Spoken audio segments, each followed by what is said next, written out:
Helmet మనిషిని శరీరాన్ని కాపాడవచ్చు, కానీ పరిశుద్ధ గ్రంథము ఆత్మను కాపాడుతుందండి.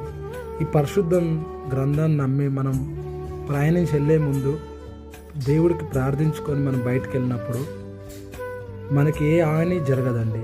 కానీ మనుషులందరూ ఈ హెల్మెట్ని నమ్ముకొని ఇంట్లోకి వెళ్ళి బయలుదేరిపోయినప్పుడు హెల్మెట్కి ఇచ్చే సమయం కూడా పరిశుద్ధ గ్రంథంకి ఇస్తలేదండి. దయచేసి పరిశుద్ధ గ్రంథంకి సమయం ఇవ్వండి.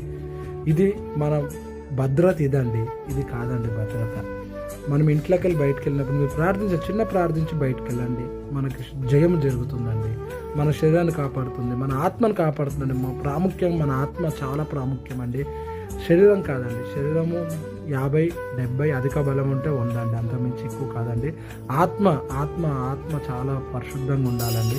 ఈ ఆత్మ బాగుంటే దీంతో మనకు పని లేదండి, ఏ యాక్షన్లు జరగవండి. ఆమె